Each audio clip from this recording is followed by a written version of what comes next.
Hôtel Lafia. Hôtel Lafia, Dagaro Benendo, Sebari, Bangetaba, secteur 3 kono. Katase Dagabana Batiri, Lichomuma, pour que Kaseka Dususuma Fara, Kilianka Lafia ka. Kata feka me, Hôtel Lafia kono, Courant Tigaratuni.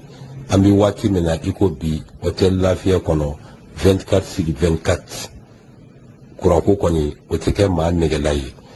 Ki kamara ganendo kuranko la jiginyɔrɔko la I senfa biribiri I ka hôtel Lafia Magɛn samuru dakabanaw ani a dilan dakabanaw ka taa se ventilo territoire a fɔ hôtel Lafia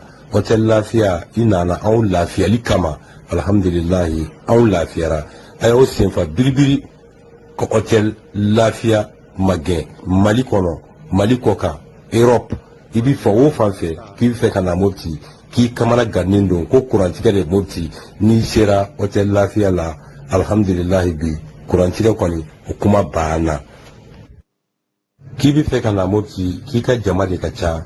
a ka di ye aw bɛɛ ka sɔrɔ ɲɔgɔn kan yɔrɔ kelen pewu hôtel Lafia hali n'aw ye maa 1000 sɔrɔ aw bɛɛ bɛ se ka jigin hôtel Lafia kɔnɔ aw bɛ ja ɲɔgɔn fɛ ka wuli ɲɔgɔn fɛ an bɛ fɛ ka formation de kɛ n ka jama ka ca salle de formation di hôtel Lafia kɔnɔ min bɛ maa 200 a n'a kunkan fɛn a y'aw senfa joona aw ka 11. El Haj Amadou Adital diinɛ kuntigi ba de don ɲɔrɔ kɔnɔna na Tijaniya o bolofara min bɛ ɲɔnɔ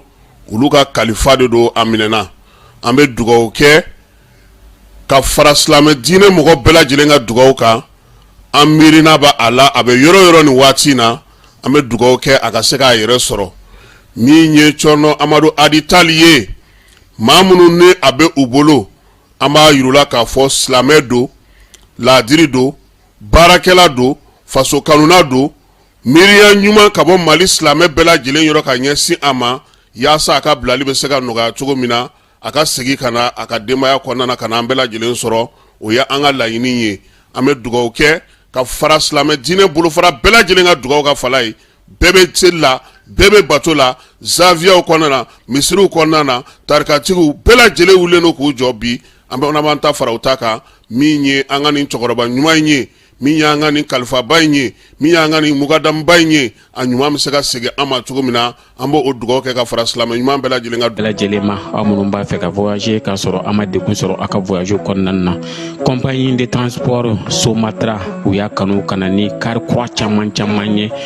car minnu dilanna norme kɔnɔna na aw ka lafiya kama a suspension wo a climatisation a siège wo n'i ye car jɔlen ye foyi tɛ jigin kɔnɔ i bɛ se ka don a kɔnɔna na cogo min na Somatra e ka kari Somatra ne ka kari Somatra anw ka kari o hukumu kɔnɔna na kari ninnu bɛ sira ta don ko don Bamako Segu San Moti Kucala ka taa se Sikaso ma Keɲeba Kita o ma ɲina Yoro di Sahel maaw kɔ ka taa se Kolokani Jijeni fo ka taa se Bɛnma ma Somatra fiɲɛ foroko Somatra ka wuli hɛrɛ la ka se hɛrɛ la ayiwa client aw bɛ dugutigi ni wari dafara e passe daka ka sira di ne ma Sunkalo e kunkolo ate dugu wari ko o diba fo dugu an dugu don wara ta de o koni kuma ta la sa e ka sama mɔnɛ to yi I yɛrɛ ta sita sidi ka numéro filɛ nin wari ci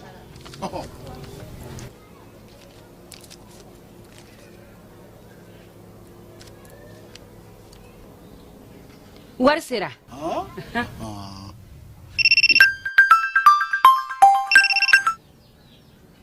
allo i ye wari sɔrɔ o ɲɛna tiɲɛ yɛrɛ la ko ni sama bɛ maa min ɲɛ ko n komi t'i gosi ngonga sama mɔnɛ I yɛrɛ ta a sɔngɔ ka nɔgɔn ni Mali wari ci sira bɛɛ ye dépôt ye fu ye wari bɛ ci fu ni application ye wa bɔsara ye musaka fitinin ye sama mɔnɛ ji ni courant bɛ sara n'a ye crédit bɛ ta n'a ye sanni feere bɛ kɛ n'a ye sama mɔnɛ nin y'anw maliyɛnw ta ye a y'a si filɛ ka nkalon bɔnda لبيك اللهم لبيك. Agence Dunia Travers Service ako abibu nyamasegi folike ka nyesi aka sango hiji deumo au munu ye danaya takadaka au ka hiji labeni akechugo nyumana nan tara hera la ka segi hera la dumunun kay berebereli kay nam moko be dien fenfena u ba bela jelen kanye donc ambu foku barkada directeur mi to ba no fe no e Amadou Maïgaye ajora jorola nyemo ya ko ko fenfen ajora jorola kaniso jamo la ka mago berebere ka koto mago tala mago te mindo ka nyeira mago la anyo barade soro dunya la mukele kono akoka au bela jele la dunia silame munu me mali kono ani munu zigiro benondo dien jamana were umo ka fo sanwere o hiji ni o umura o baraw labe undamne nakaba wop mana aw munu ba fe ka hiji ke damu lakana ni basigi kono agence dunuya akeme ko fere bela jele tige ka hiji ke jugo nyuma kalaw bela jele labe ka bla awnye minyi ka do shiro ni damu ye ka surunya aw ka bato ke yoro la dumuni laki ka sanuma obi tobe ka bla aw ka bolo ka sagana ka wati bela jele la dogotoro jolewon olube aw no fe hiji ke yoro ani bato ke yoro wera bela jele la yoro be ani wati be baw bolo kuma do o ka busa ne de singa di agence dunia travel service jenyo ankele mimbe aw ka hiji ni aw ka humura ke ka nya ale de do o fana ni aw be kuna foni wɛrɛ ɲini a ye weleli kɛ 66 71 37 24 70 64 99 71 ni aw bɛ u ka yɔrɔ ɲini u filɛ ni hippodrome yɛrɛ la immeuble station soma yafula kulukɔrɔ sira da la o fana min y'i k'a dɔn agence dunia travel service ye k'u bɛ dugawu kɛ hiji ni umura kɛcogo ɲuman a n'a musakaw ala k'a nɔgɔya silamɛ bɛɛ lajɛlen ye. El Haj Amadou Adital dine kuntigi badidu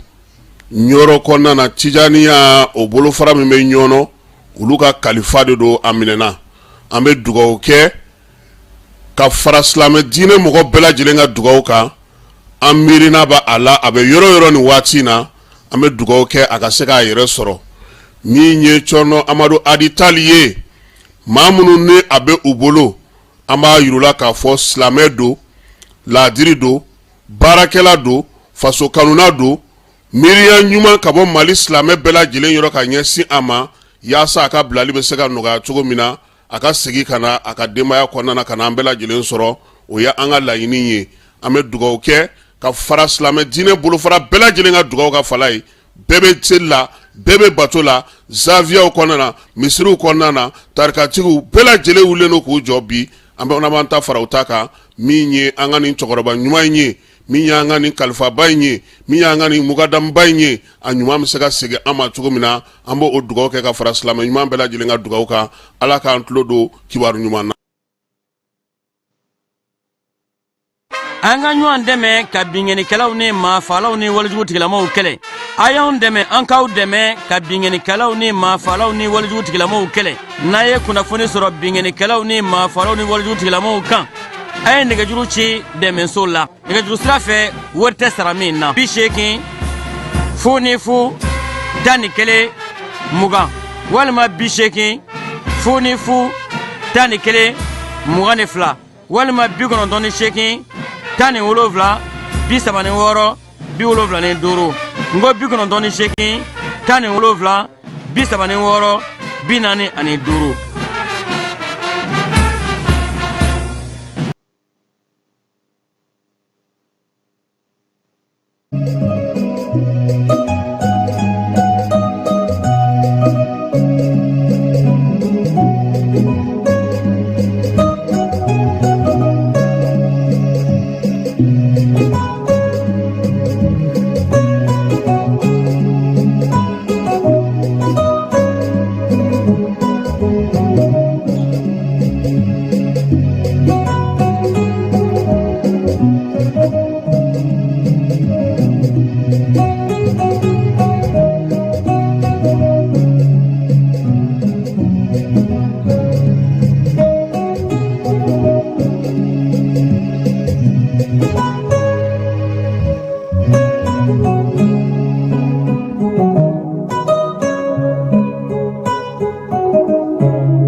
agence dunia travers service ako abibu nyamasegi foli kɛ ka ɲɛsin a ka sango hiji denw ma aw minnu ye danaya ta ka da kan aw ka hiji labɛn ni a kɛcogo ɲuman na. n'an taara hɛrɛ la ka segin hɛrɛ la dumuniw ka ɲi bɛrɛbɛrɛli ka ɲi n'an mago bɛ diɲɛ fɛn fɛn na u b'a bɛɛ lajɛlen k'an ye donc an b'u fo k'u barikada. directeur min tun b'a nɔfɛ n'o ye amadu mayiga ye a jɔra a jɔyɔrɔ la ɲɛmɔgɔya ko fɛn fɛn a jɔra a jɔyɔrɔ la ka nisɔndiya mɔgɔw la ka mɔgɔw bɛrɛbɛrɛ ka ko to mɔgɔw t'a la mɔgɔw tɛ min dɔn k'a ɲɛ yira mɔgɔw la an y'o baara de sɔrɔ duniya la. kumu kelen kɔnɔ a ko ka aw bɛɛ lajɛlen laduniya silamɛ minnu bɛ mali kɔnɔ ani minnu sigiyɔrɔ bɛnnen don diɲɛ jamana wɛrɛw ma k'a fɔ san wɛrɛ o hiji ni o umura o baaraw labɛnw daminɛna ka ban o tumana aw minnu b'a fɛ ka hiji kɛ damu lakana ni basigi kɔnɔ agence dunuya a kɛmɛ k'o fɛɛrɛ bɛɛ lajɛlen tigɛ ka hiji kɛcogo ɲuman kalanw bɛɛ lajɛlen labɛn ka bila aw ɲɛ min y'i k'a dɔn siyɔrɔ ni damu ye ka surunya aw ka bato kɛ yɔrɔw la dumuni lak'i ka sanuma o bɛ tobi ka bila aw ka bolo ka saga n'a ka waati bɛɛ lajɛlen la dɔgɔtɔrɔ jolenw olu bɛ aw nɔfɛ hiji kɛ yɔrɔ ani bato kɛ yɔrɔ wɛrɛw bɛɛ lajɛlen la yɔrɔ bɛɛ ani waati bɛɛ baw bolo kuma dɔ o ka wusa ne de sen ka di ye agence dunia travel service jɛɲɔgɔn kelen min bɛ aw ka hiji ni aw ka humura kɛ k'a ɲɛ ale de do o fana ni aw bɛɛ kunnafoni wɛrɛ ɲini a ye weleli kɛ 66 71 37 24 70 64 99 71 ni aw bɛɛ u ka yɔrɔ ɲini u filɛ ni hippodrome yɛrɛ la immeuble station soma yafula kulukɔrɔ sira da la o fana min y'i k'a dɔn agence dunia travel service ye k'u bɛ dugawu kɛ hiji ni umura kɛcogo ɲuman a n'a musakaw ala k'a nɔgɔya silamɛ bɛɛ lajɛlen ye.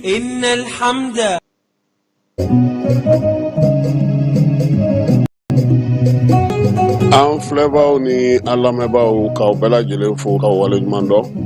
bi ye alamisa ye janvier kalo ale tile 23 san 2025 kibaruyaw caman bɛ bi sɔgɔmada in na wolomasiri tabaw AES tɔgɔ la k'u bɛna maa ba 5 o fara ɲɔgɔn kan yaasa olu ka wulikajɔ daminɛ Modi Saliu ni ale ye Niger ka wolomasiri tabaw ye ale latigɛ ɲɛfɔli min k'o la na o daw tulo kan sifinw direkaw fɛ olu bɛ wulikajɔ la armée bɛ se ka senkɔrɔma don o cogo min Bamakɔ kɔnɔna na yan délégation spéciale ma k'olu ka vignette tɛ ka feere bɔlɔlɔ sanfɛ dɛ ko ni maa min kɔni ye vignette san bɔlɔlɔ sanfɛ o t'olu ta ye machine min b'u olu bolo n'u y'o sigi o bɛ mairie yɛrɛ kɔnɔna na an'u ka feerelikɛyɔrɔw la nka vignette fosi tɛ ka feere maa ma bɔlɔlɔ sanfɛ ko bɛɛ lajɛlen ka o faamuya AES a baaraba minnu bɛna kɛ ka taa yiriwali sira fɛ Yelekebugu ale mairie bureau o cili ani Ibrahim Traoré n'o bɛ baara kɛ ORTM na ka jɔyɔrɔ don o ma conseil de ministre ale nin koba ninnu kɛ kunungo Sidiki Jabate bɛ labɛn na a ka ɲɛgɛnɛjɛ min kan ka taa kɛ défense arena na Faransikaw fɛ yen Mahmoud Dafe tɛmɛnen kɔfɛ kunungo a tun bɛ premier ministre fana fɛ yen Worokiya Traoré ale fana y'a yɛrɛ sɔrɔ nin waati na bɛnkan sɔrɔla a n'a cɛ yaasa u denmusoni a bɛ se ka mara cogo min na o y'a to sa kiiri tigilamaw Belgicaw fɛ u ye ale bila kunnafonidilaw k'olu labɛn yaasa u ni fasodenw u bɛ se cogo min na ka ko minnu bɛ kalata gɛlɛya maaw bolo fɔnkɔɲɔgɔnkɔ minnu bɛ kalata gɛlɛya u bɛ se k'o bali cogo min na o baaraw Segukaw ta kɛra Bamakɔ ta fana daminɛna kunungo Maison de la Presse Américains ka lasigidenso ka taa fara éducation aux médias n'o ɲɛmaa ye Sadu Yatara ye olu de bɛ ka baara in kɛ Mali fantan ani 4 bɛɛ lajɛlen fɛ sɔgɔmada in na an bɛ foli kɛrɛnkɛrɛnnen bila ka taga an ka karamɔgɔba dɔ yɔrɔ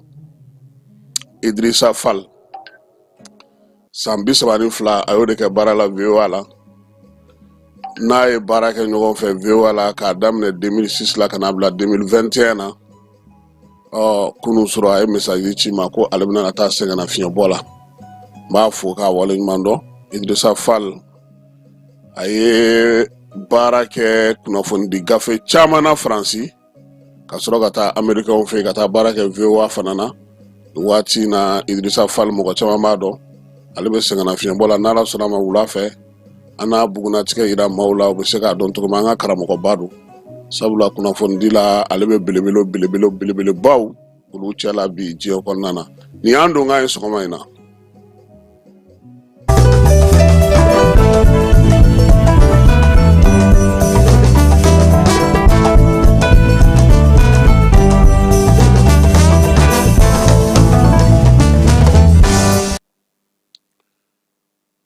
bamananw ko dugubulakaw sa laada wuli ye amara i ni keba aw ni sɔgɔma dɔgɔkun tɛmɛnen an ye burukinabew ka mɔbili bolila dɔ ka bɔ burukina ka na don mali kɔnɔ ka bɔ mali kɔnɔ ka na se fo bamakɔ degun min b'a la a y'a dantigɛ bɛɛ lajɛlen y'a mɛn bi anw n'an dafɛ jamana min bɛ yen ni degun bɛ an ka jamanadenw kan a kɔnɔna na kosɛbɛ o ye Moritani ye taa ni ka segin a gɛlɛyalenba don Mali ni Moritani ni ɲɔgɔn cɛ an ye maliden dɔ sɔrɔ o gɛlɛya min bɛ yen yɔrɔ fana na sɔgɔmada in na ale bɛna na i da don o la maaw bɛ se k'a faamu cogo min baara min bɛ sen na Mali ni Moritani ni ɲɔgɔn cɛ taa ni ka segin ko la wa a mara fɛn wɛrɛ fana bɛ yen polisi minnu sigilen don Gogikaw fɛ yen k'alisa k'olu bɛ ka carte d'identité dilan maliyɛnw ye 10,000 10,800 o fana ko bɛ sen na ayiwa ni maaw t'an to an yɛrɛ t'an yɛrɛ to o fana ka gɛlɛn an bɛ taa Mali ni Moritani dancɛla bi sɔgɔmada in na an b'an balimakɛ ale lamɛn. Salam alaikum, parce que souvent on peut souhaiter départ de parler non on pas souhaiter on ne va pas souhaiter. En fait déjà on est présenté la Sanassilare né Algérie au Conseil des Maliens de l'extérieur bureau national premier vice-président de né kalo tɛmɛnen na ne bɔra Algérie duguma sira fɛ ka taa Mauritanie ka taa Mali la bon en réalité n seginbagatɔ n ye fɛn dɔ de ye fɛn mun ni conséquences fila de bɛ ko in na donc n ye o de la n ko n bɛna ɲɛfɔli k'i ɲɛna comme problème dɔ tun bɛ Sénégal niveau la an y'a ye kuman'o la dɔrɔn c'est-à-dire que o kɛra information à la une jusqu'à ce que solution sɔrɔla la donc ne yɛrɛ fana kanu ko ni n seginna ka sinsin yɔrɔ la n ko n bɛ ni contacter ka kuma ni ye nin sujet in kan.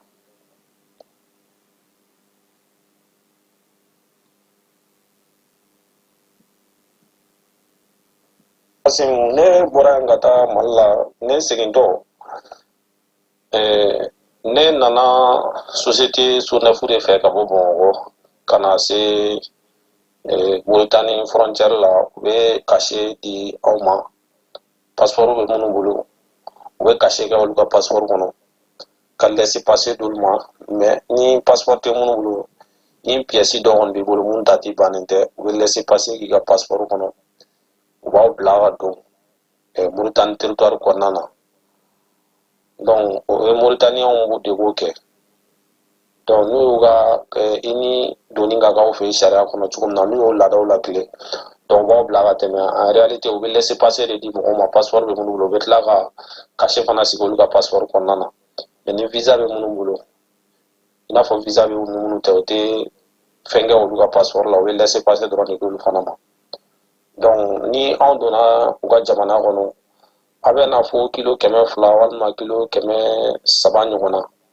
a b'o boli wagati min na a bɛ na se u ka duguba fɔlɔ min na ko Ayoun n'aw sera Ayoun mɔgɔ mɔgɔ ye maliyɛn u b'a bɛɛ lajigin ka bɔ mobili kɔnɔ Ayoun n'aw sera Ayoun mɔgɔ mɔgɔ ye maliyɛn u b'a bɛɛ lajigin ka bɔ mobili kɔnɔ alors que u ye laisser passer d'aw ma u ka frontière la u ye cachet fɛnɛ di aw ma cachet mun yɛrɛ b'aw yamaruya ka to u ka jamana kɔnɔna na fo 2 mois laisser passer fana 2 mois de don donc maintenant selo yɔrɔ in na nationalité fɛn o fɛn b'a la u bɛɛ bɔ a la maliyɛnw dama u b'olu de lasegin donc u b'a fɔ aw maliyɛnw ɲɛna sisan ko pour que k'aw ka se ka taa ɲɛfɛ compagnie dɔ bɛ yen o compagnie ko y'u ka sɔrɔsi ɲɛmɔgɔ dɔ colonel dɔ ka compagnie de don donc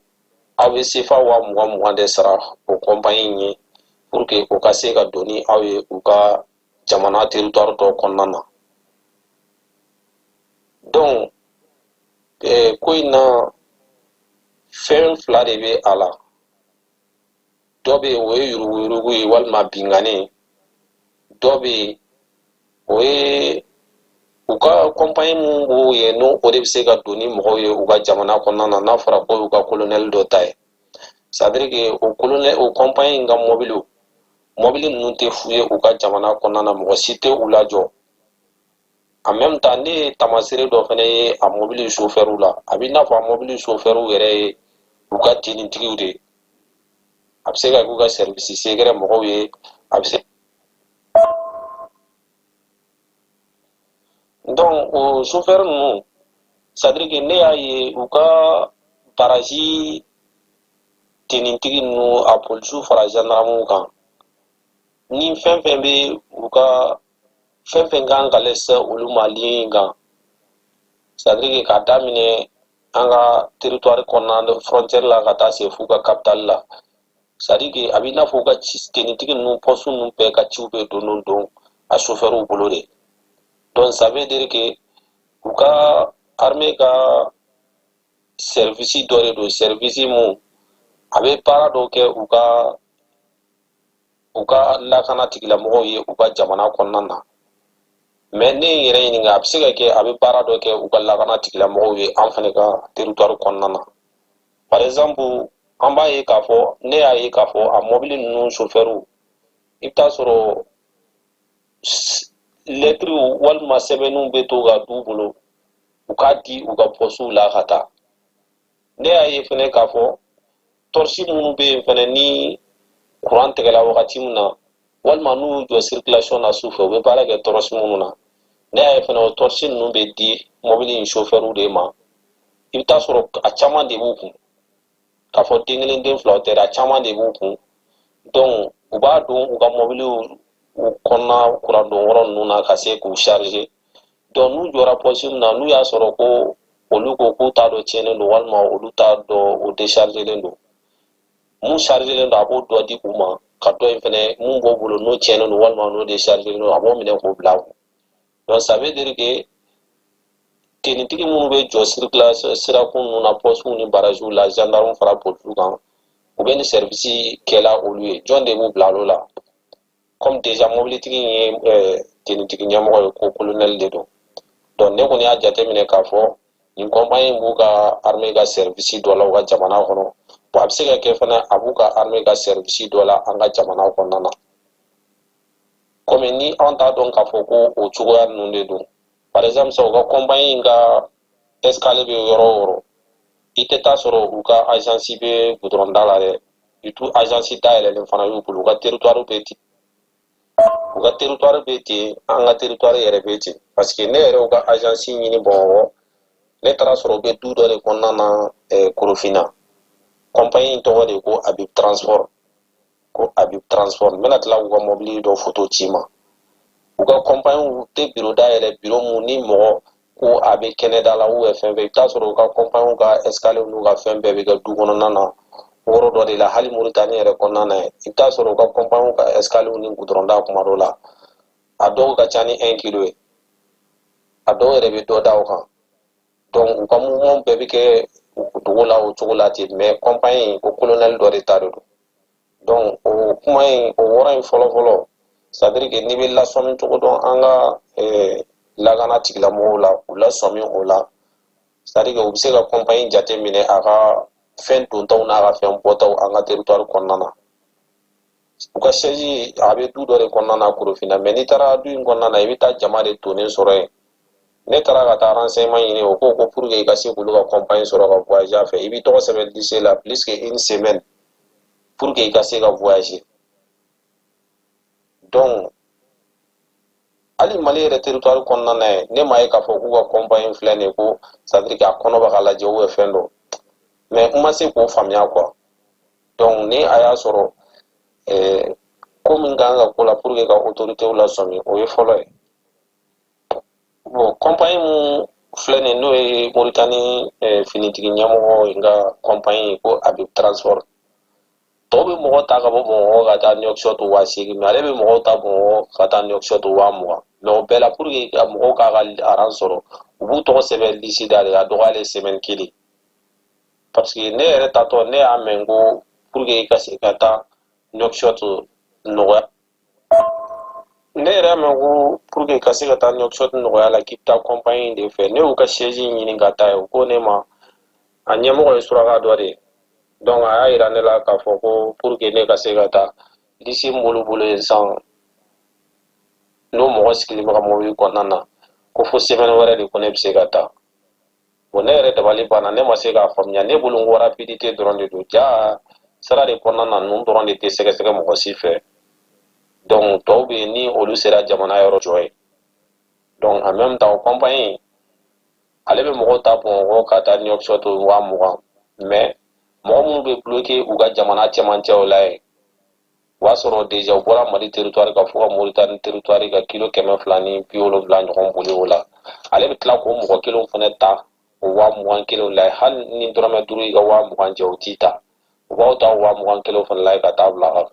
u ka capitale la donc nin de problème bɛ o yɔrɔ in na ye ne ye mɔgɔ minnu ɲininka olu ko ko bɛɛ b'a kalama ko plus que 3 mois maintenant mɔgɔ kɔni bɛ malien na k'i bɛ Mauritanie kɔnɔna na ko ni mun ma a traverser ko o y'a kuma mɛn quoi donc ko ça fait plus que 3 mois ko ni situation in bɛ sen na donc ayiwa nin ye Mali ni Mauritanie ye nin waati in na ka fara gɛlɛya min bɛ an ka jamanadenw yɛrɛ ka Mauritanie kɔnɔna na ka fara degun wɛrɛ minnu bɛ yen maliyɛnw ka ɲɛmaa min bɛ Mauritanie n'o ye Isaka Traoré ye kɔsa in na an y'a ye k'a fɔ an ka jamana minisiri min bɛ maliyɛn minnu sigilen don kɔ kan ale yɛrɛ taara Mauritanie hakili la k'a fɔ nin degun ninnu caman fɔlen don a ko kɔnɔna na nka n'Ala sɔnna a ma don nataw la an na an balimakɛ in a la kuma ɲɔgɔnya tuguni maliyɛnw ka ɲɛmaa min fana bɛ Nouakchott n'o ye Haut Conseil ye Isaka Traoré an n'ale fana ɲininka nin ko ninnu na Amara nin kɔni ninnu b'a sira kan don o don an bɛ taa fan fɛ an bɛ sɔrɔ ka segin ka na kibaruyaw la.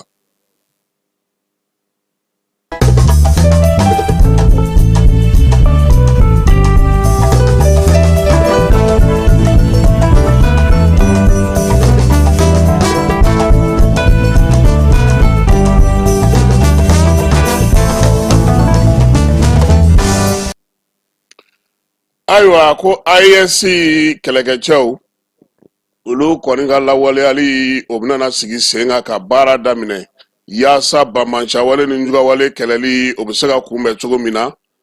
kibaruya ye a dira maa min fɛ o ye Niger wolomasiri tabaw ka minisiri ye n'o ye Modi Salu ye a ye kibaruya in di u ka faso kunnafoni di gafew ma ani u ka faso télévision soba olu kan a y'a yira a ka laseli la nin kalo in tile 21 ko min ye Mali Burkina Niger wolomasiri tabaw cɛ min ye ba 5 ye olu de bɛna fara ɲɔgɔn kan sa ka kɛ force conjointe spéciale ye yaasa ka se ka nin jugawale ni bamancawale kɛbaw k'olu kɛlɛ k'a daminɛ o ye ba 5 ye nka tagalen ɲɛfɛ a bɛ se ka caya minɛn minnu bɛna d'u ma Amaraw ka se ka baara kɛ o fɛɛrɛw k'olu bɛɛ lajɛlen dan tigɛra ka ban wolomasiri tabaw ka ɲɛmaaw i n'a fɔ baro kɛlɛtigi ɲɔgɔnna min bɛ jamana tɔw kɔnɔ k'olu tilara baara bɛɛ la pewu laɲini ye mun ye min ye nin cɛdenw ye u ka wulikajɔ bɛɛ lajɛlen bɛ kɛ kelen ye ɲɛmaaya so kelen duguma sanfɛ min ye kibaruyadiw ye ka taa fara bolodi ɲɔgɔn ma ka baara kɛcogo ɲuman na k'o bɛɛ lajɛlen maaw sugandira ka ban wa ko bɛɛ lajɛlen sigira sen kan Modi Salu ko min ye nin baara in yɛrɛ ye ko yanni nin cɛ wolomasiri taba ninnu tun bɛ nin baara la a mɛnna jamana ninnu ni ɲɔgɔn cɛ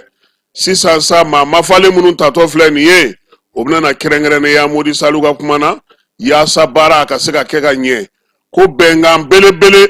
o de bɛ Mali Burkina Niger ni ɲɔgɔn cɛ kabini septembre kalo tile 16 san 2023 u y'a yira sa k'a fɔ ko min ye k'u ka jamanaw lakana jamanadenw bɛ se ka sigi cogo min na ka lafiya ka taa ni ka segin kɛ nin wolomasiri taba ninnu y'o baaraw daminɛ nka zen mun tatɔ filɛ nin ye o ye kɛrɛnkɛrɛnnen de ye minnu ka baara yɛrɛ bɛɛ lajɛlen jamana 3 in kɔnɔna na Amara a tɛna bɛn dɔwɛrɛ ma ni nin tɛ nin waati kelen min na min ye Niger wolomasiri tabaw ka minisiri bɛ ka nin kuma in fɔ n'o ye Modi Salu ye o y'a sɔrɔ Ghana fana jamana ɲɛmaa ale b'a fɛ ka kuma ɲɔgɔnya don ale ni cɛncɛnfo ka jamana ninnu ɲɔgɔn cɛ n'o ye ISC ye o la ale maa kɛrɛnkɛrɛnnen sugandi k'o sigi sen kan an ka dɔnnifa n'an ka kalanfa n'an ka jateminɛkɛla m'an fɛ yan n'o ye Ali Tunkara ye ale nin kuma in fɔlen a ye a y'a fɔ studio tamani mɔgɔw ɲɛna ko nin ye nisɔndiya ko ye lamini jamana olu k'u bolo di ɲɔgɔn ma ka baara sigi sen kan min bɛna ni lakana ye jamanaw dancɛw la ko ɲɔgɔnna ko ɲuman tɛ k'a bɛ se ka kɛ fɛɛrɛ ɲumanba ye min bɛna na se ka dan sigi bamajuwale juguwale kɛbagaw olu ka wulikajɔw la direkaw fɛ yen wolomasiri tabaw kɔkɔrɔma donni baara bɛ sen na wolomasiri tabaw olu ka kɛ faso ondolo ye yiriwali ni cɛsiri la jamana fantan 4 fɛ o tun ye baro sigi dɔ kumakan ye kumakan min n'o kɛra dɔgɔkun tɛmɛnen dire sifinnakaw n'o o ye CNJ bolofara min bɛ dire olu de ye baara in sigi sen kan sa yaasa ka se k'a jira k'a fɔ u ka se n'u ka damayira ye mun ye wolomasiri tabaw dɛmɛni na yiriwali baara o bɛ se ka kɛ cogo min lajɛ in a kɛra lieutenant colonel Ablaye Traoré ɲɛna n'ale yɛrɛ ye dire préfet ye dugudenw bɛɛ lajɛlen olu fana tun bɛ lajɛ in kɛnɛ kan direkaw fɛ yen Bamakɔ yan délégation spéciale ɲɛma k'a b'a da bɛɛ lajɛlen tulo ka ko maa bɛ ka message minnu bila bɔlɔlɔ sanfɛ k'a yira sa k'a fɔ ko u bɛ vignette feere u ma n'o ye moto vignette ye k'o t'olu ta ye dɛ ko min maa o maa ni bɛ vignette san mairie ye yɔrɔ minnu kofɔ i ka taa olu la min ye moto vignette ye o min feereli daminɛna tiɲɛ don olu y'a kɛcogo yɛlɛma k'a dilan k'a ɲɛ ala ni ba mari n'o ye mari ye mari sago ye ale ka wuli ka jɔ n'a ka tɛmɛ amara n'i taara mairie la kana taa tuguni ma taa bonjour di mari ma keba a ko a sena ka teli ale de bɛ fɛn fɛn ye musaka ko ye mairie ba kɔnɔ bi délégation spéciale tɔgɔ la mari de b'a ɲɛnabɔ a ye altine to a ka taa mari nɔfɛ ha n bɛ ka kuma de fɛ fɔ an ɲɛfɔ an ɲɛna nin ye nka a ka bureau dafalen don kuma caman dɛ aw dun sena ka teli mari ale de ko sɔrɔ taabolo fɛ baara kɛcogo fɛ mairie du district tɛ se ka to ten ka vignette bɔ san o san n'u ye min bɔ 100 sarada la maa bɛ taa 30 ladege k'o wari k'u kun da yen baara in u y'a kɛ sa subahana mansin kɛrɛnkɛrɛnnen k'o sigi sen kan amara ne taara vignette ta taki kise la a bɛ jigin mari fɛ yen n'u ye gise machine don yɔrɔ min wula fɛ ko a banna k'an ye ben 50 de feere ni marita ye 49 ye 50 ye a y'a kɛcogo a bɛna a ɲɛfɔ a ye mari fɛ n'a kɛra 100 ye n'aw nana ko 30 de feere la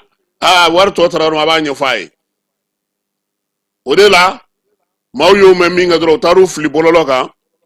ko a bɛ ka feere ayi mairie ta bɛ bɔlɔlɔ kan dɛ nka a bɛ mairie yɛrɛ ka bɔlɔlɔ kɛrɛnkɛrɛnnen de k'a yɛrɛ bolo a bɛ ka feere u yɛrɛ ka kɔnɔna de la ye fɛn o fɛn bɛ san fo ka taa se wuladafɛla ma a kimɛli bɛ kɛ machine belebeleba 2 la feere yɔrɔ ani marika bureau délégation spéciale ɲɛma n'o ye Bala Traoré k'a b'a ɲini Bamakɔkaw fɛ k'u k'u hakili t'u yɛrɛ la olu ma fɛn sigi sen kan bɔlɔlɔ kan k'u bɛ vignette feere bi u ma sigi sini u bɛ baara min na o bɛrɛ bɛnnen dɔnnen don o b'u yɛrɛ bolo a bɛ komi na anw yɛrɛ ye fɛn dɔ sigi janni kɔnɔ yan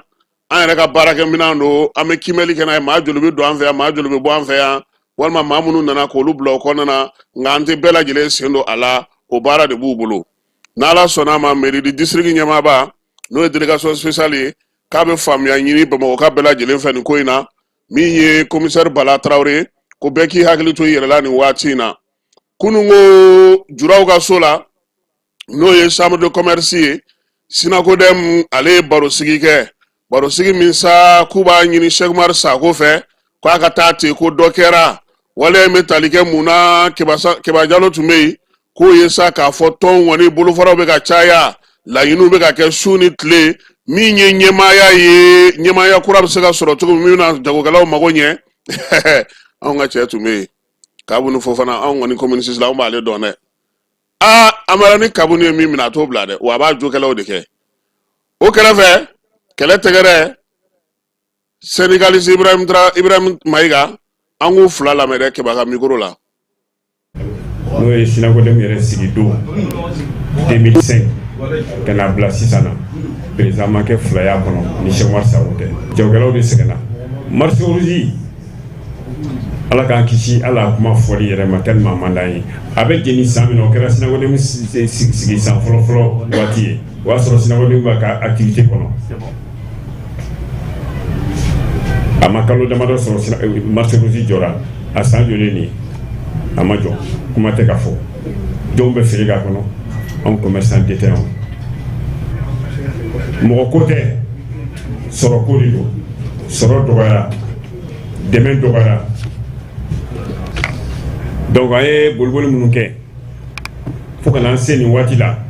parce que mɔgɔ min ko i bɛ tiɲɛ fɛ i bɛ taa sariya de la mɔgɔw b'a fɔ ko sariya ma ɲi ni mɔgɔ cɛ sariya ka ɲi ni mɔgɔ cɛ dɛ parce que fɛn min tun b'aw ni ɲɔgɔn cɛ yanni bi ka se n'an tun ma taa sariya la ala k'an kisi sugu kɔnɔ anw bɛɛ bɛ fa ni ba la ni magara dɔgɔkɛ la i bɛ taa sɔrɔ kɔrɔkɛ bɛ fan dɔ la ni magara den na i bɛ taa sɔrɔ a fa bɛ yɔrɔ dɔ la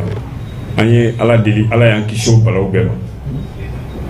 ma maa kelen san 20 i bɛ san bɛ ban mandat bi ban bilan tɛ fɔ an b'i jalako si la sɔrɔ bɛ yen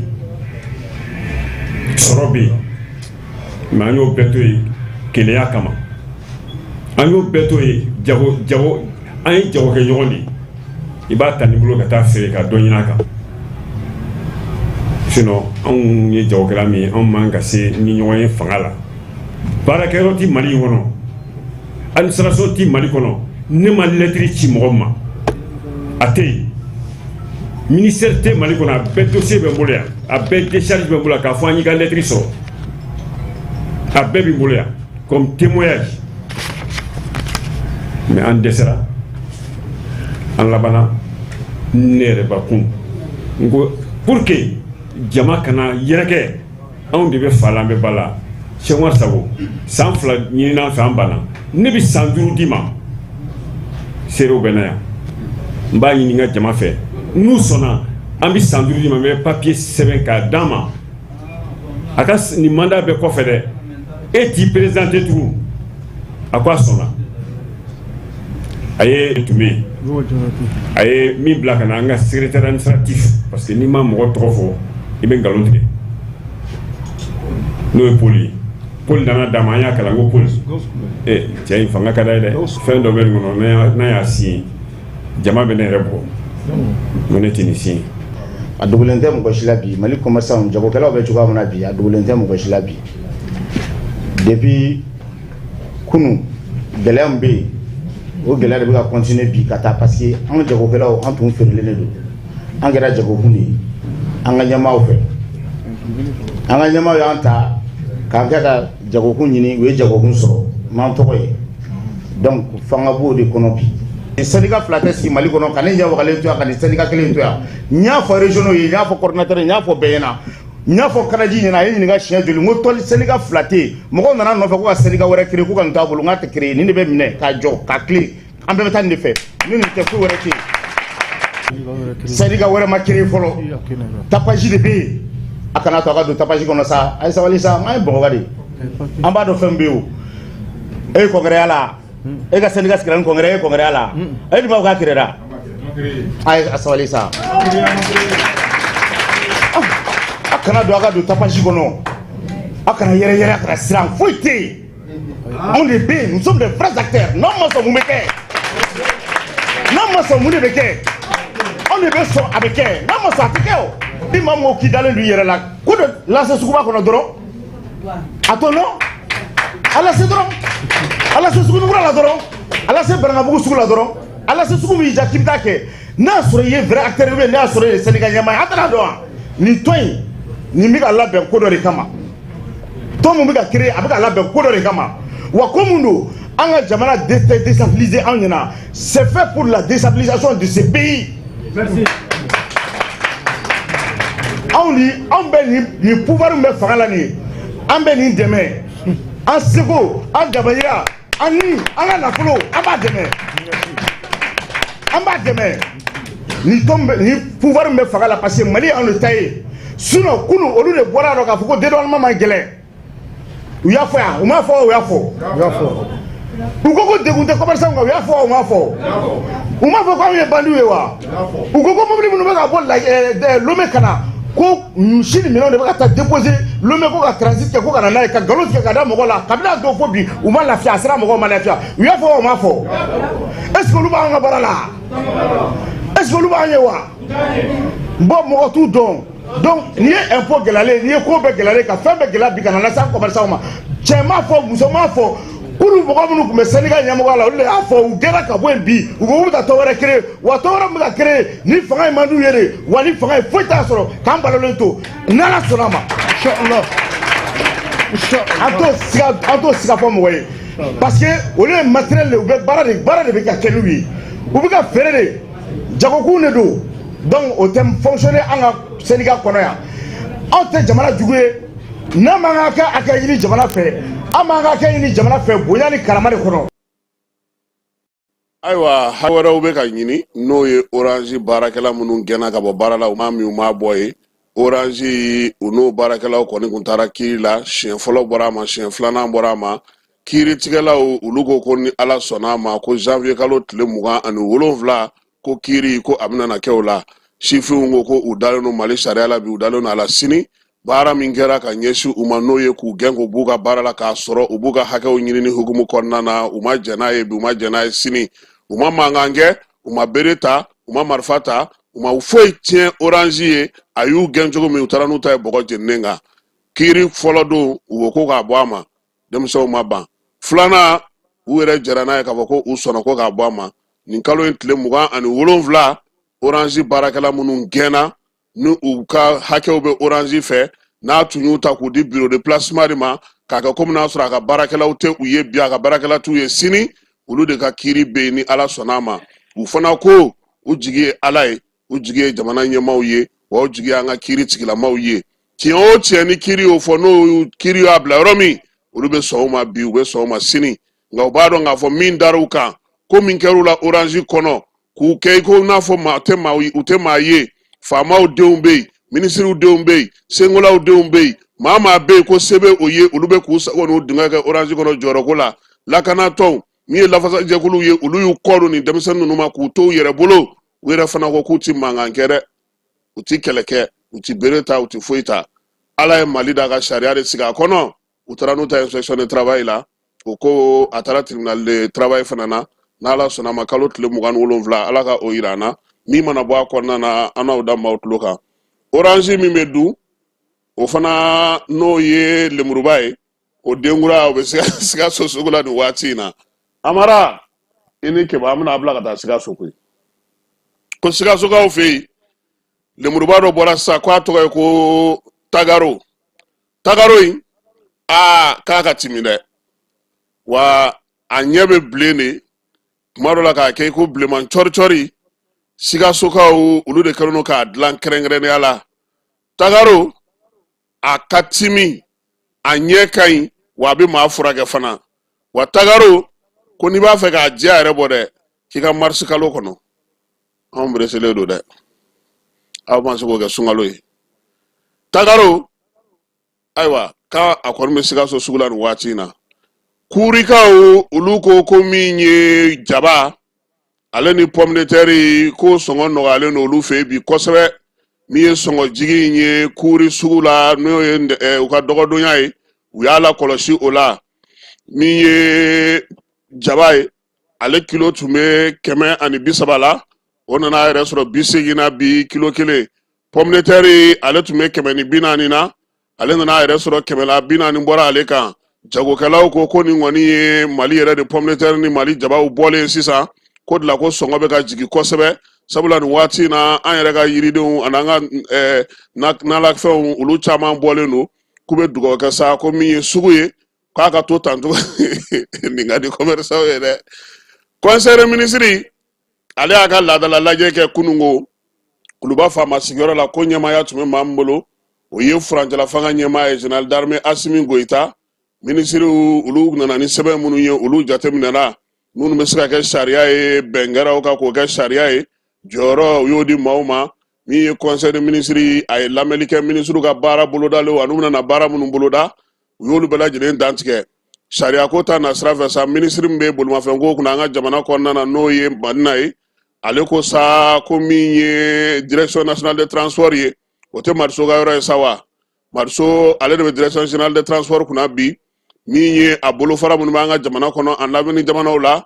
min ye direction générale de transport ye ale de bɛ fɛɛrɛ sigi sen ka jamana kɔnɔna na taa ni ka segin ni donibata kow la min ye kɔgɔjidaw ye babolow fɛ ka taa se an ka jamana sigilen no yɔrɔ min na n'o ye anthropo ye jamana kɔkan na an ka maaw bɛ yɔrɔ min bolofara minnu fana b'a bolo marabolow kɔnɔna na o bɛɛ lajɛlen ko nin waati laban in na a nana ye k'a fɔ u bɛ ka baara min kɛ keba u ka sɔrɔ o ka dɔgɔ ka kɛ n'u bɛ baara min kɛ maaw ye mɔbiliw donni mɔbiliw bɔli sɛbɛnw dili maa minnu bɛna papiye minnu ɲini u fɛ a caman bɛ ka kɛ fu sabilila ye k'a sɔrɔ musaka tɛ ka kɛ a la o la sa a yera k'a fɔ ko bayɛlɛma ka don ko la koyi sariya min ye direction in sigi sen kan k'a ka baaraw dantigɛ n'o tun ye marisi kalo tile 8 san 2007 san ye ko kɔni y'a danw yira bi dɛsɛ kɛlen don o ko in na yaasa sa u ka don u ka bɛrɛla ka se k'u ka hakɛw bɛɛ lajɛlen sɔrɔ sɔrɔtaw ale ni laɲini minnu bɛ kɛ maaw fɛ k'olu nisɔndiya k'u y'u ka sariya falen sariya in faleli sa o bɛna na ni sɔngɔ yɛlɛmaw ye ani baara minnu bɛ yen n'olu tun bɛ kɛ fufalaki sɔngɔ na kɛ olu la conseil de ministre min bɛ dugukoloko kunna a y'o fana lamɛn o y'a yira sa k'a fɔ sa ko ale kɔni ye conseil de ministre ladɔnniya k'a yira k'a fɔ ko min ye dugukolo dɔ n'o ye ari 27 ye titre foncier santiyari o 63 ko bo o di ministre so bɛ bolimafɛnko kunna an ka jamana kɔnɔ Sikaso mara la yaasa o k'o di Anazer ma Anazer ale ka jabala sigi min ye Sikasokaw olu fɛ yen ministre u ye jɔyɔrɔ di maaw ma primature kɔnɔna na n'o o ye gouvernement yɛrɛ ka premier ministre ka baarakɛyɔrɔ ye kunnafoni di ɲɛmaaya soba Mali gouvernement tɔgɔ la k'o kɛra Ibrahima Traoré ye Ibrahima Traoré ale waritamu journaliste ye kunnafoni dila don an dɔgɔnin ɲuman don an b'a fɔ k'Ala k'a dɛmɛ baara in na Ala k'a se a kɔrɔ a bilara maa min nɔ na o y'an kɔrɔkɛba Sanbi Ture ye ale de tun b'o ko ɲɛmaaya la jɔyɔrɔ ko la hali bi sifinw ka ministre ale ye jɔyɔrɔ di maa ma sa min bɛna baara bɛɛ lajɛlen kɛ fasodenɲumanya taawali waleyaw la la Miss Ag Oyat ale ye inspecteur des sports ye ministre so min bɛ baara ni baara dege hukumu kɔnɔna na directeur général de l'Institut national d'ingénierie ale ni baara dege o kɛra Tijani Yuba Jagite ye o ye ingénieur agronomie ye ministre so min bɛ jagoko ale ni usine ko kunna an ka jamana kɔnɔ ale ye Brema Fefe Kone n'o o ye sariyatigi ye k'o ta k'o kɛ a ka chef de cabinet Keba tɛ Fefe dɔn Amara fana tɛ Fefe dɔn waaw man aw na kuma ma mɛn yan Fefe Bamakɔ gouverneur kɛ ka taa Sikaso gouverneur kɛ Fefe maa mun bɛ kalata dɔn ka tɛmɛ Fefe kan e ko tɛ Ala ma hinɛ na Saka ye Fefe Kone an n'a ye baara caman kɛ ɲɔgɔn fɛ sisan sa ko Musa Galabu n'o ye Musa Alassane Diallo ye a kɛra o ka chef de cabinet ye chargé de mission Sunkalo Sanogo o ye banque baarakɛla Musa yɛrɛ ye banque baarakɛla de ye Musa Galabu yɛrɛ ye banque baarakɛla de ye Lasini Kulubali o fana ye banque baarakɛla ye o y'a ka chargé de mission dɔ ye Ibrahim Amadou Touré o ye sɔrɔ yakubayaba ye min ye Aliou Agumusa n'u b'a wele ko Intagada ale ye kunnafoni ko o matarafaba ye min ye Tabara Keita o fana ye sɔrɔ yakubayaba ye ministre min bɛ yen n'o bɛ dugukoloko kunna sa directeur général des domaines et du cadastre o kɛra Amadou Mayiga ye ale ye ingénieur en construction civile ministre u ka baara bolodalenw na anu ye ŋaniya minnu ta ministre de l'administration territoriale n'o ye mara kamabɔli ministre ye ale ye conseil de ministre ladɔnniya k'a yira sa k'a fɔ ko Yelekebugukaw ka commune k'o cira ka bɔ yen pewu commune bɛ ci ka kɛ ni sariya min ye o ye mara kamabɔli baara sariyaw ye min ye sariya kisɛ in ale seginna k'o b'a to sa conseil ka ci jɛw bɛ aw la hukumu kɔnɔna na ministre ko ko ale ye bataki ci u ma sabula Yelekebugu commune baara kɛcogo k'o man ɲi u bolo min ye majɛw ye sariya sɔsɔ k'o ka ca u fɛ yen dugukoloko fana faso ta ni kɛnyɛrɛye ta olu b'a dɛbɛ feere min ye musaka yɛrɛ ye ɲɛ tɛ ka se ka dɔn o la commune yɛrɛ kan ka kɔmasegi baara min kɛ maaw ye o tɛ se ka kɛ maa minnu fana bɛ yen ni olu kan ka baara kɛ ni olu kan ka kɛ maaw nagakɔrɔ baarakɛlaw ye ko olu bɛɛ lajɛlen cogo cabalen don ko ka kɛ ni nin waleya in ye sa ministre min bɛ mara kamabɔli kunna ale ko ko Yelekebugu commune ko k'a ci ka bɔ yen Yelekebugu ale de bɛ Kati kɔfɛ o tɛ an ka pɛtipɛtinin ka yɔrɔ yan an ka pɛtipɛtinin ka mɛriya banna o ma a kun ye morcellement ko banna ayiwa i b'a sɔrɔ u ye dibali di ministre ko min ye Yelekebugu commune cili ye maire olu ka bɔ baara la pewu yani délégation spéciale ka na ko bɛ tali kɛ mara kama bɔli sariya a siginiden 10 na jamana fan 14 bɛɛ lajɛlen fɛ ministre min bɛ refondation kunna ni ale ni ka baaraw bɛnnen don calatigɛ jɛkulu olu ni gouvernement cɛ baaraw la ale ye ɲɛfɔli kɛ sa tile 3nan min sigira sen kan yɛrɛma hɔrɔnya la kurakurali baaraw olu hukumu kɔnɔna na a ko ko waleya in kɔni kɛra Mali fanfan lajɛlen fɛ Bamako a n'an ka marabolo bɛɛ lajɛlen kɔnɔna wulikajɔw kɛra lasigidenso ko olu bɛɛ lajɛlen baara kɛ baara kuncɛli la sa Bamako yan sa premier ministre ale tun bɛ kɛnɛ kan min ye IES jamanaw ye olu fana nana ka se ka u fara kan ani maa mafalenbaw ka kimɛli kɛ ministre min bɛ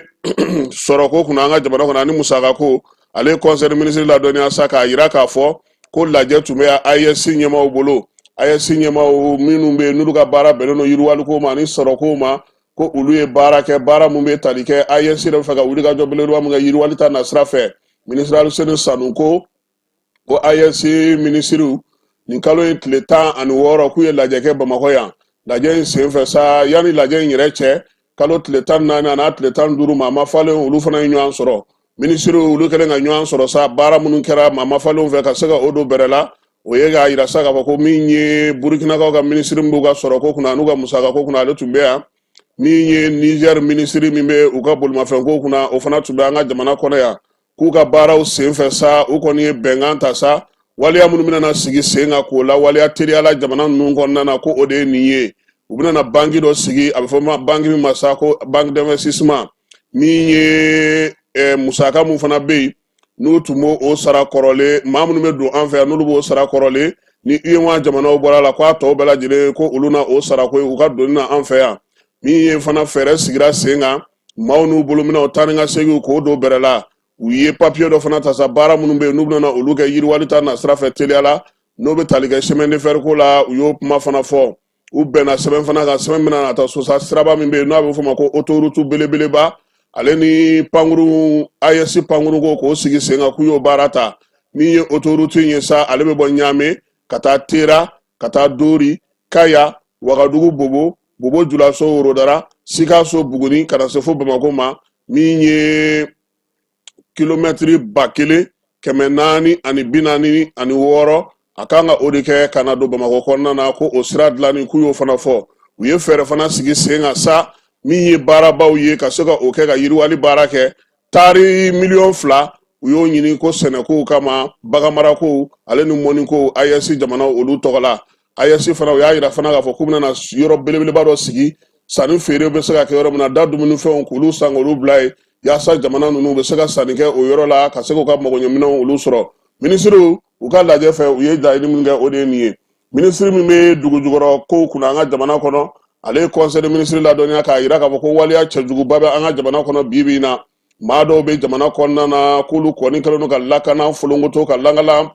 tiɲɛ an ka jamana kɔnɔ ko nin san laban in na a yera k'a fɔ sariya tɛ maa minnu bolo olu bɛ t'u yɛrɛ di an ka dugukolow ma ka sanu bɔ u la su ani tile a n'a kɔlɔlɔ jugu maa fa wari tiɲɛ wari lakali min ye ka maaw yɛrɛ bɔnɛ u ni na a damandingɛ dɔw bɛ da fo ka taa datugu min ye a kɔlɔlɔ ye kɛnɛyako ta nasira fɛ sɔrɔko ta nasira fɛ bɛɛ ni kelenya sabatili sigidaw la ko o bɛɛ lajɛlen yera nin ko in na sanubɔyɔrɔ minnu filɛ nin ye ni tun t'u la ju t'u la foyi t'u la sɛbɛn t'u bolo k'olu de ka ca an ka jamana kɔnɔ bi ko wa k'a y'an ka kungow tiɲɛ k'an ka forow tiɲɛ k'an ka yɔrɔw caman tiɲɛ jita yɔrɔw k'o de y'a to sa gouvernement ale ko sa ko ka fɛɛrɛ ɲini nin ko in na sabula ko dɔrɔgu feere o bɛ a la dɔrɔgu san bɛ a la maramafɛn jugu maa minnu bɛ yen n'olu bɛ na ni musakaw ye minnu bɔyɔrɔ dɔɔnin tɛ olu bɛɛ lajɛlen baaraw b'a kɔnɔ wa ko n'an ma farati ko terrorisiw ko nin kɛnɛ ninnu ka d'u ye kosɛbɛ ko n'o y'a sɔrɔ u yɛrɛ bɛ nin baara ninnu kɛ sariya la o bɛ faamu nka k'a ni sariya tɛ taa fan si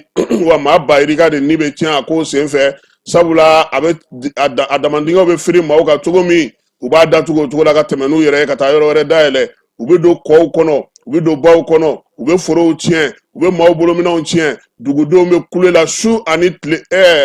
conseil de ministre aw seginna an kumakan kan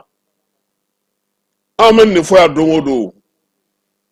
ko min ye nin waleya in ye ko yaasa ka se k'o bɔ yen gouvernement ale ko sa ko yɔrɔ 61 o de yera nin waati in na maaw bɛ ka sanu bɔ yɔrɔ minnu na maa si ma u yamaruya wa bɛ ka kɛ ni dagabana minɛnw ni bulldozeru ni fɛnw ye gouvernement ale wuli ka jɔ kɛ yɔrɔ 60 a ka ca yɔrɔ 61 ye yɔrɔ 61 gouvernement ye o de ye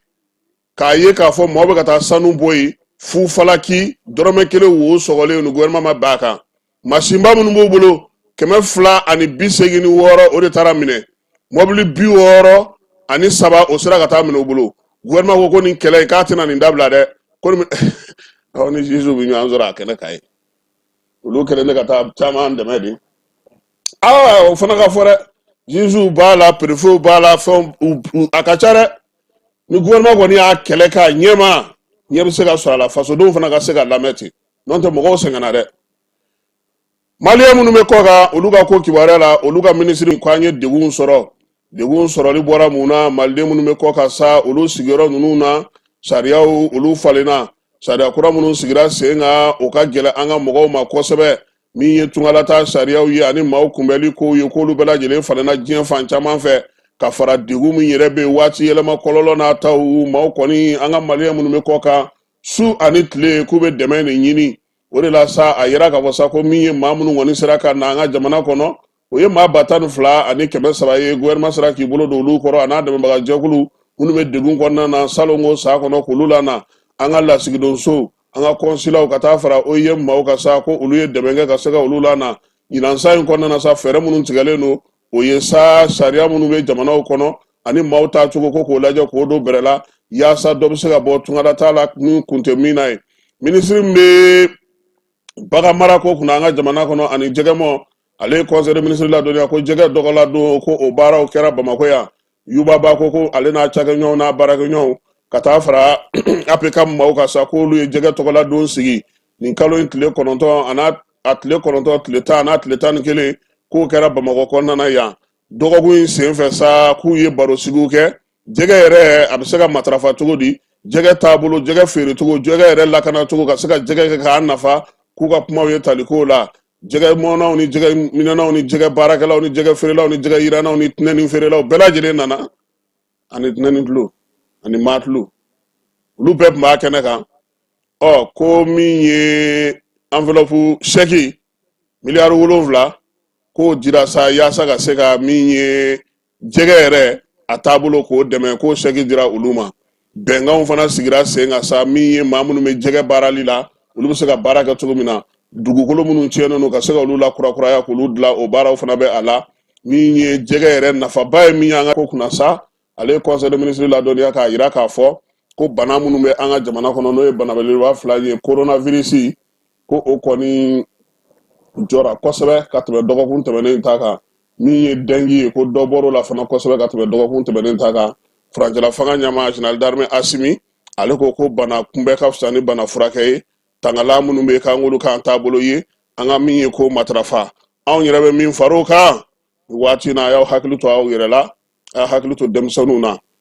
keba aw minnu tɛ wari sɔrɔ kosɛbɛ ten fɛn caman se tɛ aw ye e ni n ka petipetini hali ni minɔgɔ t'a la a ye ji min n ɲɛ bɛ ji la tile o tile n'i bɛ se ka litiri 2 min parce que ne ko litiri caman e tɛna se k'o tɛmɛ tile litiri 2 i bɛ bana 5 de gɛn ka bɔ i farikolo la ɲɛgɛnɛna bana kɔni donc o ye n ka bi kado ye ka da aw ma quoi a ye ji min dɔrɔn et puis a ka hakili to petipetini minnu b'aw nɔfɛ la voilà les enfants là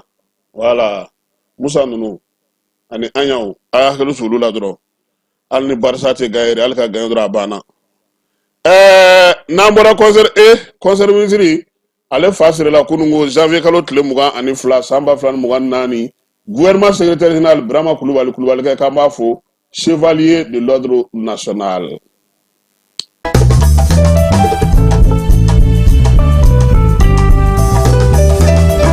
An ka sigi ka taa constitution ale la batoli la n'olu kun farala ɲɔgɔn kan décembre kalo tile 31 olu ye bɛrɛbɛrɛli olu ye bataki kura bɔ ka bi tuguni u y'a yira sa ko olu kɔni dabali de banna k'a ye k'a fɔ ko min ye jamanakuntigi ye k'o ye laseli kɛ san daminɛ in na k'a ma kalata ko kuma fɔ min ye kalata ye min b'a yira sa k'a fɔ ko furancɛla fanga bɛna na ban ko o kuma ma fɔ a ka kuma kɔnɔna na k'olu yɛrɛ dabali banna min na o ye k'a fɔ sa ko kabi kuma jan an bɛ nin kana san 5 sɔrɔ furancɛ fanga la ko danti ka dɔ a la u ka bataki kɔnɔna na maa minnu ye sɛbɛn in fasiri n'o ye bɛrɛbɛrɛli tɔnw ye an bɛna tila k'u tɔgɔw fɔ olu ko k'olu ka laɲini ye min ye gouvernement kana taa bɛnkan wɛrɛ foyi ta tuguni min bɛ taa n'an ye kalata la i n'a fɔ u tun ye min kɛ san 2002 ka tila k'a bɔ a dɔgɔkɔrɔ k'u b'a ɲini furancɛla fanga ɲɛmaaw fɛ desanburu kalo u tun ye kalata bɔ a dɔgɔkɔrɔ san 2023 ko o ni bi cɛ fana ko min ye kalo 10 ani kɔ ye ko u y'o de kɛ k'u yɛrɛ de tun y'a fɔ ko min ye kalo 10 ani 5 ye k'u b'o kɛ k'o fara u boloda la ko yaasa u ka se ka kalata sigi sen kan k'o fana banna ka bɛn marisi kalo o tile 20 marisi kalo san 2024 ma ko bi ko an bɛ min kɔnɔna na ko maa yɛrɛ t'a dɔn ko min don k'a tɛ se ka ɲɛdɔn parti politique ni bɛrɛbɛrɛli tɔ minnu ye sɛbɛn in fasiri u ko ko hali n'o y'a sɔrɔ olu nisɔndiyalen don k'a fɔ ko ɲinan san musaka la musaka min kan ka don kalata la u y'o ye nka k'olu kamana guwanen don hali bi sabula olu ɲɛ b'a la k'a fɔ ŋaniya tɛ ka ta ka taa kalata fan fɛ u t'a fɛ fana gouvernement kelen k'i sigi k'a fɔ k'a bɛ kalata dɔgɔda k'a sɔrɔ a ma sara olu la ka se ka fɛnw sigi sen kan k'u ɲɛ bɛ min na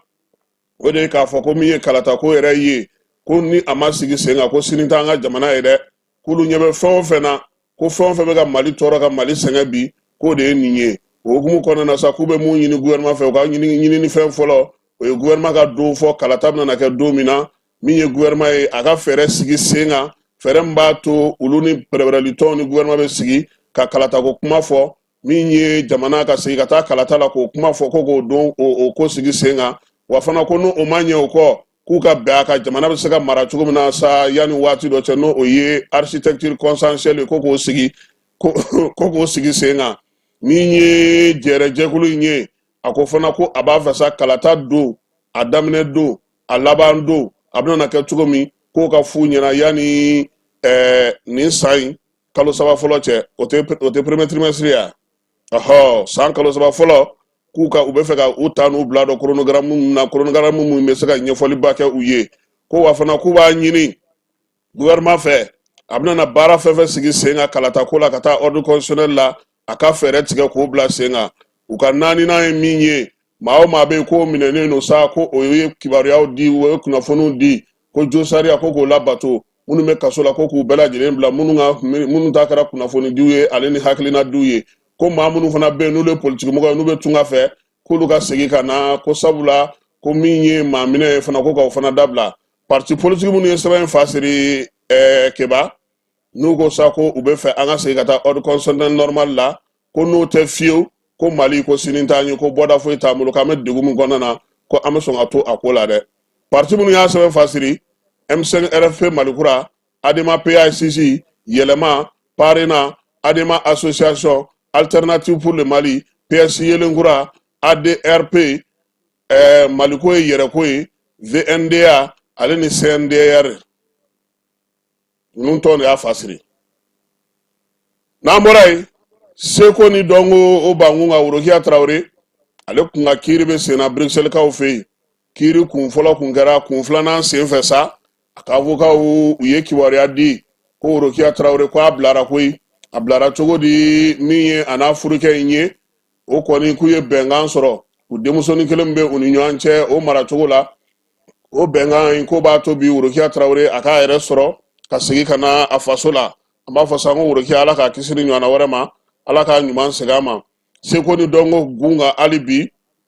min ye Sidiki Jabate nin tubabu kalo kura tile 8 ale kan ka taa Faransikaw fɛ yen premier ministre o y'a bisimila kunungo primatiri la n'o ye premier ministre ka baarakɛyɔrɔ ye Sidiki Jabate bɛɛ b'a dɔn kɔni k'a fɔ ko ale tɛ ko fɔ maa ye tuguni kɔra o fɔli ŋana don février kalo tile 8 k'a kan ka taa farikaw fɛ yen u b'a fɔ yɔrɔ masa ko défense arena o senfɛ sa a nana ka na premier ministre la dɔnniya o ko la ko yaasa min ye maa ba 40 o sigiyɔrɔ o bɛ se ka ɲɛ cogo min na k'ale jigi bɛ Mali jamana kan Mali jamana k'a dɛmɛ ni musaka ye k'a dɛmɛ yaasa ka se ka taa a ko ni Ala sɔnna a ma Mali drapeau kɔni Mali seko n'a dɔnko k'a b'o layɛlɛ sanfɛ fo a dan Sidiki a y'o fɔ a ko fana ko min ye dɛmɛ ye a b'o ɲini gouvernement fɛ koyi a b'a ɲini u k'a senkɔrɔba don u k'a dɛmɛ ni bilasiraliw ye u k'a dɛmɛ ni musakaw ye yaasa min ye nin baaraba in a bɛ se ka sigi sen kan cogo min na gouvernement ɲɛmaa fana y'a yira la sa k'a fɔ ko nafaba de bɛ nin ko in na ko min ye jamanakuntigi ye k'o ka dɛmɛ b'a yɔrɔ ministre min bɛ seko ni dɔnko kunna k'o ka dɛmɛ b'a yɔrɔ ka taa fara sa ɲinan san yɛrɛ kɛlen no seko ni dɔnko san ye min ye lajɛ in ye a bɛɛ lajɛlen kɛra minisiri min bɛ seko ni dɔnko kunna an ka jamana kɔnɔ n'o ye Mamu Dafe ye. Mamu ale yɛrɛ kun ye Sidiki bisimila yanni premier ministre a n'o ka ɲɔgɔn ye. An bɛ dugawu kɛ sa Sidiki anw kɔni tɛ se ka taa Faransi nin waati in na sa nka Ala ka taa ni ka segin nɔgɔya o tɛ ni Mali drapeau ko kɔni don i n'a mi ɲɔgɔn bolo. N'an bɔra yen denmisɛnnin minnu bɛ Sikasokaw fɛ yen sifin denmisɛnnin 100 olu kɔni taara sa ko ka ngilɛ kalan k'u kunna yaasa u ka ngilɛ bɛ se ka ɲɛ cogo min na nin kalo in tile 21 kalansen sigira kalan in bɛ to sera sa fo kalo 8 a kɛkun ye min ye sifin minnu bɛ yen n'olu b'a fɛ ka dɔ fara u ka dɔnniyaw kan ngilɛkan na u ka se ka o dɔn taabolo ni bolo ta yɔrɔ ni bolo bila yɔrɔ ka se k'olu dɔn maa minnu bɛ yen fana n'olu bɛ jɛrɛjɛkulu kɔnɔna na olu caman b'a la wa min ye nin tɔnjɛkulu min sigira sen kan sa ale kɔni ye nin waleya in sigi yaasa minnu bɛ yen u bɛ se ka ngilɛ dɔn cogo min na Amerikɛnw ka lasigidenso musaka bɔra ale yɔrɔ kunnafonidilaw olu fana bɛ kalan na yaasa ka se ka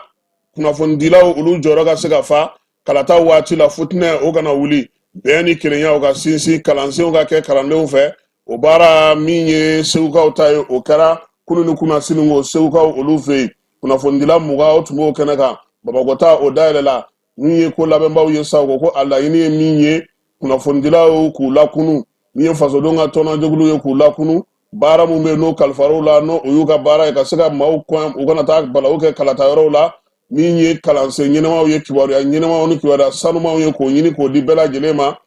n'ara ye ni o ye ni kalansen ye Mali journaliste ka soba n'o ye Maison de la Presse ye ambassade des États-Unis ale ni EDM n'o ye éducation média ye olu ye nin ko in sigi sen kan wa baara bɛna na to sen na Segu ni Sikaso ni Bamakɔ mana ban min ye marabolo tɔw ye olu fana sen bɛ a la Kayikaw fɛ yen olu ka ɲɛmaaw bɛ wuli ka jɔ la yaasa farikolo ɲɛnajɛ o bɛ se ka ɲɛ sɔrɔ cogo min académie directeur min bɛ yen n'o bɛ kalanko kunna sa nin kalo in tile 19 ale kɔni ye minɛn dɔw di n'o ye farikolo ɲɛnajɛ minɛnw ye basketkɛ ballon tan min ye maillot ye handballkɛlaw a ye 5 fana ma ballon 5 ma volley ballon 5 ballon tan ballon 5 min ye musomaninw ye minnu bɛ basket farikolo ɲɛnajɛ kɛ a ye samara di olu fana a ye jɔ di olu fana ma minnu fana bɛ poids kɛ a ye dɔ di olu fana ma maa minnu fana bɛ n'olu muso ye n'olu bɛ poids baara fana kɛ a ye dɔ di olu ma gouverneur ale tun b'a kɛnɛ kan sabula ko nin kɛkun ye farikolo ɲɛnajɛ a ka se ka ɲɛ sɔrɔ an ka jamana kɔnɔ denmisɛnw u fana ka se k'u fari foni farikolo ɲɛnajɛ nafa kɛba i b'o dɔn wa n'i tɛ kopu ta i bɛ kɛnɛ i farikolo la kɛ maa mɛn Louis Pierre da ko farikolo ɲɛnajɛ bɛ na ni si ni kɛnɛya ye yan k'i ka wuli k'i cɛsiri i ka se k'i farikolo ɲɛnajɛ Amara Nuhun Keyita ale y'a fili bɔlɔlɔ sanfɛ Kebajalo tun b'a kɛrɛfɛ nin ye sɔgɔmada in na ta ye n'Ala sɔnna a ma an na ɲɔgɔn sɔrɔ nɛgɛ kanɲɛ 18 kibaruya wɛrɛw k'olu da o tulo kan Ala ka tile hɛrɛ caya Ala ka sababu ɲuman k'an ye si ni kɛnɛya laban ɲuman Ala k'a d'an ma Ala k'an ka jamana kisi Ala k'an ka jamana tanga